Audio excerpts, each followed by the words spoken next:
Chief Upendra Dwivedi సంచలన వ్యాఖ్యలు చేశారు. ఆపరేషన్ సింధూర్ ఇంకా కొనసాగుతోందన్నారు. ఆపరేషన్ సింధూర్ 2.0 కోసం కూడా భారత్ సిద్ధమవుతోందని ఆయన కామెంట్స్ చేశారు. పాకిస్తాన్ మళ్లీ ఉగ్రవాదాన్ని ప్రోత్సహిస్తే చర్యలు తప్పు అంటూ హెచ్చరించారు. ఈసారి పాకిస్తాన్ ఉపేక్షించేది లేదు అంటూ చెప్పారు. ప్రపంచ మ్యాప్లో ఉండాలా లేదా అనేది పాకిస్తాన్ నిర్ణయించుకోవాలన్నారు. ఒకవేళ చరిత్రలో కలిసిపోవాలి అనేది పాకిస్తాన్ నిర్ణయించుకుంటే ఏదైనా ఉద్రిక్త చర్యలకు పాల్పడి చూడాలి అంటూ కూడా ఆయన హెచ్చరించారు. మరోవైపు పాకిస్తాన్లో వరుసగా టెర్రరిస్టులు మృతి చెందుతూ ఉండడం, టెర్రరిస్టుల మరణాలతో పాకిస్తాన్లో ఒక భయాందోళన మనం చూస్తూనే ఉన్నాం. ఈ నేపథ్యంలో పాకిస్తాన్ ఈ మరణాలకి భారత్ని కారణంగా చూపిస్తోంది. ఓవైపు దురంధర్ స్టైల్లో ఆపరేషన్ కొనసాగుతోంది.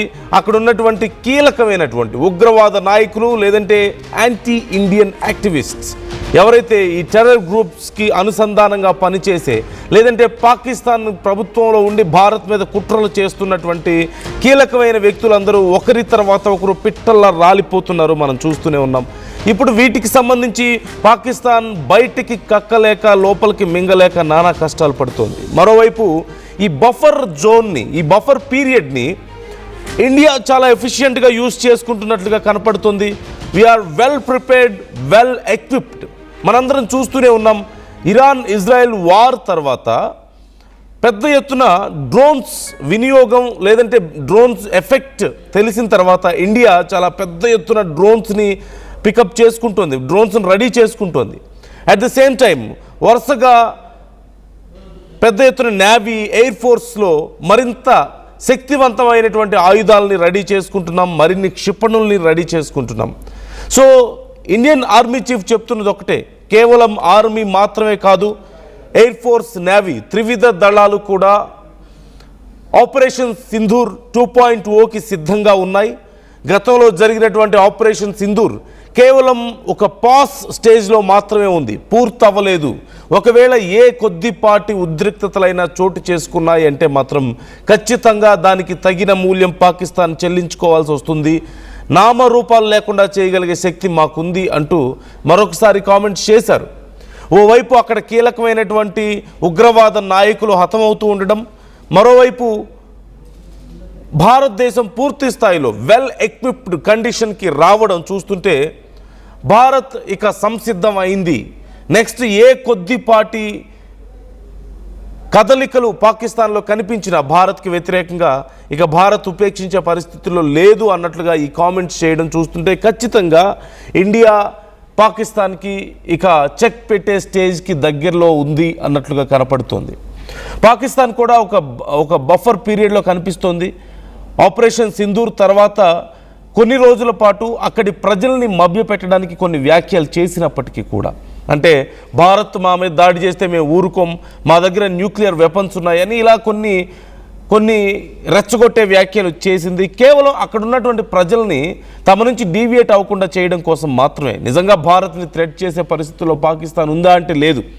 ఇప్పటికే ఓ పక్క బిఎల్ఏ, మరో పక్క బలూచిస్తాన్ లిబరేషన్ ఆర్మీ, ఓ పక్క మరోపక్క ఆఫ్ఘనిస్తాన్తో గందరగోళంలో ఉంది పాకిస్తాన్. అలాగే సౌదీ అరేబియాతో కుదుర్చుకున్నటువంటి ఈ రక్షణ ఒప్పందాలు ఏవి కూడా పనిచేసే స్థాయిలో లేదు. తమ మీద నమ్మకాన్ని ఉంచే పరిస్థితుల్లో ఏ దేశం లేకపోవడంతో పాకిస్తాన్ ఒక దిక్కుతోచని స్థితిలో ఉంది. అమెరికా తన తలనొప్పులతో తాను అల్లాడిపోతుంది. ఓ పక్క ట్రంప్ ఇప్పుడు పాకిస్తాన్ని పట్టించుకునే స్టేజ్లో కానీ, పాకిస్తాన్కి ఏదో హెల్ప్ చేసే స్టేజ్లో కానీ లేకపోవడం, ఇక అడుక్కునే పరిస్థితుల్లో ఉన్నామని చెప్పేసి డైరెక్ట్గా వాళ్ళ ప్రధానే మీడియా ముందు, అంతర్జాతీయ మీడియా ముందు చెప్పుకొని ఏడ్చినటువంటి పరిస్థితి మనం చూసాం. అడుక్కునేవాడికి ఆప్షన్స్ ఉండవు, అడుక్కోవాల్సి వస్తుంది. దేశం కోసం మేము చాలా చీప్గా చూస్తున్నారు, ఈ పరిస్థితిని మేము చాలా కష్టంగా ఉంది ఇలాంటి పరిస్థితి అని చెప్పినటువంటి సందర్భం కూడా మనం చూసాం. So they are in kind of ఒక ఇన్కేపబుల్ కండిషన్లో వాళ్ళు ఉన్నప్పటికీ కూడా కేవలం భయపెట్టడానికో లేదంటే వాళ్ళ దేశంలో ఉన్న ప్రజల అటెన్షన్ని గ్రాబ్ చేయడానికి మాత్రమే ఇండియా మీద థ్రెట్ చేస్తూ వాళ్ళు వస్తున్నారు, మాటలతో మాత్రమే. ఒకవేళ నిజంగా మన మీద ఏ చిన్నపాటి యాక్షన్కి వాళ్ళు దిగినా రియాక్షన్ ఎంత సివియర్గా ఉంటుందో ఇప్పటికే వాళ్ళు చూశారు. జస్ట్ ట్రయల్ చూశారు అంతే ఆపరేషన్ సింధూర్తో. Operation Sindoor 2.0 is going to be more horrible for them. అందులో ఎలాంటి డౌట్ లేదు. అండ్ ఇండియా ఇప్పుడున్నటువంటి కండిషన్ చూస్తే అది మనకి చాలా క్లియర్గా అర్థమవుతుంది. సో మరోవైపు ఆర్మీ చీఫ్ ఎందుకు ఇప్పుడు ఈ వ్యాఖ్యలు చేశారు, ఎందుకు ఈ కామెంట్స్ చేశారు అంటే, ఎప్పుడూ భారతదేశం కోసం ఏదో ఒక రకమైన ప్రయత్నం పాకిస్తాన్ చేస్తూనే ఉంటుంది. ఇప్పుడు అక్కడ జరుగుతున్నటువంటి కొన్ని మరణాలు, అక్కడ కీలకమైన వ్యక్తులు, టెర్రరిస్టులు కానీ లేదంటే యాంటీ ఇండియన్ యాక్టివిటీస్లో చాలా ఎక్కువగా పనిచేసే వాళ్ళందరూ కూడా హతమైపోతున్న ఈ తరుణంలో ఒకవేళ పాకిస్తాన్ ఏదైనా ముందడుగు వేస్తే ఎలాంటి పరిణామాలు ఉండబోతాయో ముందే ఒక హెచ్చరికని జారీ చేశారు. So what you think about this? ఈ మధ్య జరిగినటువంటి వరుస మరణాలు మనం చూస్తూనే ఉన్నాం కదా. మే 2026లోనే జరిగింది ఇది. పిఓకేలో గుర్తు తెలియని వ్యక్తులు కాల్పుల్లో మరణించాడు. అల్ బద్ర్ అనేటువంటి ఒక వ్యక్తి, హంజా బుర్హాన్ ఆ వ్యక్తి పేరు. అనుబంధ సంస్థ అల్ బద్ర్ అనేటువంటి సంస్థ కోసం పనిచేసేటువంటి. అలాగే సలీముల్లా ఖాన్ లష్కరే తోయిబాలో ఉన్నటువంటి కీలక నాయకుడు. పాకిస్తాన్లో ఖైబర్ పఖ్తూన్ఖ్వా ప్రాంతంలో అతన్ని చాలా దారుణంగా హత్య చేశారు. ఆ తర్వాత సలీముల్లా ఖాన్ లష్కరే తోయిబాకి చాలా కీలకమైనటువంటి వ్యక్తి. ఇతను కూడా పాకిస్తాన్లో ఖైబర్ పఖ్తూన్ఖ్వా ప్రాంతంలో టార్గెట్కి గురయ్యాడు. అమీర్ సర్ఫరాజ్ తంబా లష్కరే తోయిబా అనుచరుడు.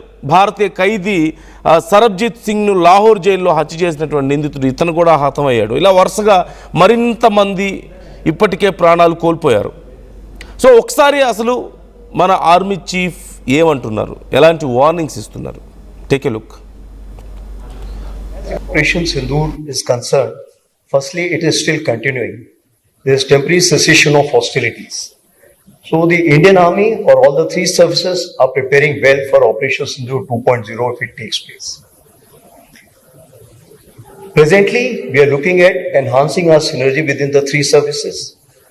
We are looking at equipping ourselves for the next warfare. As I have told you, the next warfare will not be limited to the land, maritime and air alone. The new entries, that is the space, cyber and cognitive warfare, will play a very important role. What we have seen over a period of time, that it's 24/7, the battlefield is so transparent that every movement is known to the other side. Therefore, we have to be very cautious in terms of our deployment, in terms of our employment and the protection which is required to protect our troops as well as the civilians in the border areas. As regards the information warfare, what has been brought out, victory is always in the mind, it's not on ground. Therefore, the information warfare is only successful if the whole of nation gets together and trusts the people who are giving the information. And if that happens, I can assure you that the nation will trust each other and all these stakeholders will always win the war. Operation Sindoor is concerned. So మనం చూస్తున్నాం కదా, వరుసగా జరుగుతున్నటువంటి incidents ఇప్పుడు పాకిస్తాన్ని భయాందోళనకు గురి చేస్తున్నాయి. మరోవైపు ఆఫ్ఘనిస్తాన్కి హెల్ప్ఫుల్ అయ్యేలా రష్యాతో కుదిర్చినటువంటి డీల్, మన ఇండియా సపోర్టుతో రష్యాతో ఆఫ్ఘనిస్తాన్కి కుదిరినటువంటి డీల్ ఇప్పుడు ఆఫ్ఘనిస్తాన్ని మరింత బలోపేతం చేయబోతుంది. వాళ్ళకి మరిన్ని ఆయుధాలు, మరింత టెక్నాలజీ అందుబాటులోకి రాబోతుంది. దానివల్ల నష్టపోయేది ఇప్పుడు పాకిస్తానే.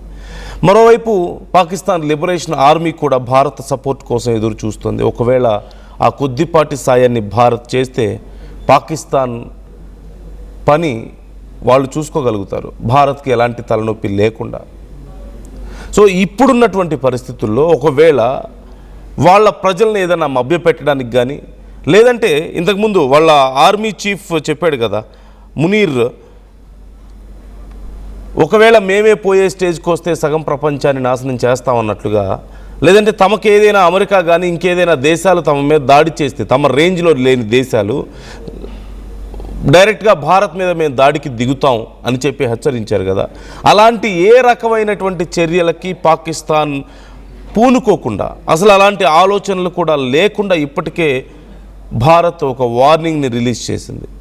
అనవసరంగా మా జోలిస్తే మాత్రం మీరు బ్రతికి బయటపడలేరు అంటూ.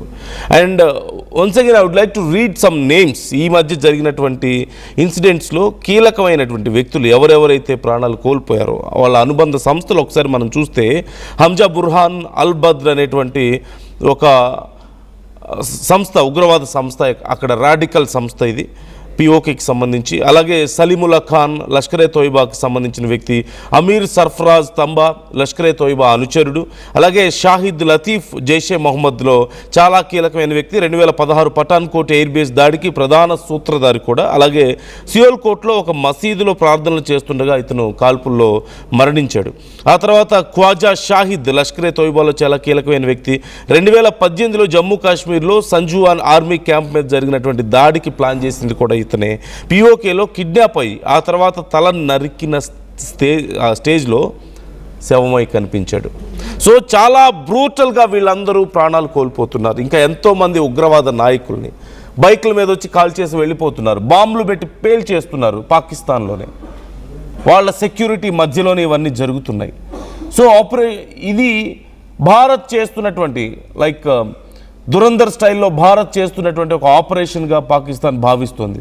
దీనికి ప్రతీకారం తీర్చుకుంటామని చెప్పేసి ప్రయత్నిస్తుంది. కానీ ఏ రకమైనటువంటి మద్దతు వాళ్ళు కూడగట్టుకోలేని పరిస్థితి కనిపిస్తుంది ఇప్పుడున్న పరిస్థితుల్లో. ఓవైపు ఇంతకుముందు మనం మాట్లాడుకున్నట్లుగా అరబ్ దేశాలు, ముస్లిం దేశాలన్నింటిలోనూ మా దగ్గరే కాబట్టి న్యూక్లియర్ వెపన్స్ ఉన్నాయి, మేము పెద్దన్న పాత్ర పోషిస్తామంటూ ప్రయత్నించారు. సౌదీ అరేబియాతో అగ్రిమెంట్ కుదుర్చుకున్నారు, కానీ అది అంతగా వర్కౌట్ అవ్వలేదు. అలాగే ఇప్పుడు ఇరాన్ విషయంలో ఎటు తేల్చుకోలేని గందరగోళ పరిస్థితుల్లో ఉన్నారు. అటు సపోర్టు చేయలేరు, ఇటు వ్యతిరేకించను లేని పరిస్థితి కనిపిస్తుంది. ఇక ఏ దేశము కూడా అప్పులు ఇచ్చే పరిస్థితుల్లో కూడా లేరు. ఒకవేళ ఇచ్చిన ఆ నాయకులు దోచుకోవడానికే సరిపోతుంది. అంతర్గత యుద్ధాలు, పాకిస్తాన్ లిబరేషన్ ఆర్మీ ఓవైపు, ఇంకోవైపు ఆఫ్ఘనిస్తాన్, ఇంతకుముందు మనం చెప్పుకున్నట్లుగా.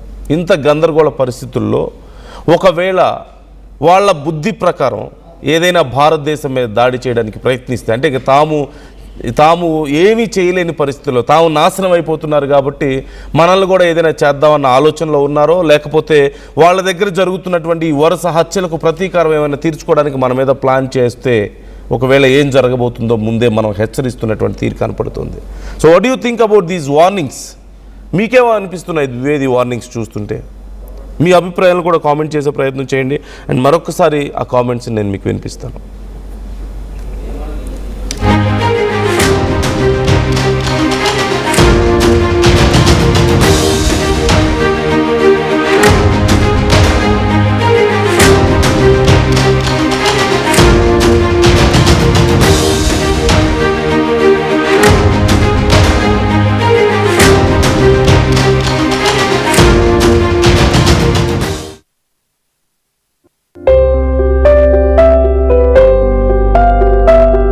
చిన్న చిన్న ఆనందాలు 35 ఏళ్లుగా నా జీవితంలో లేవు.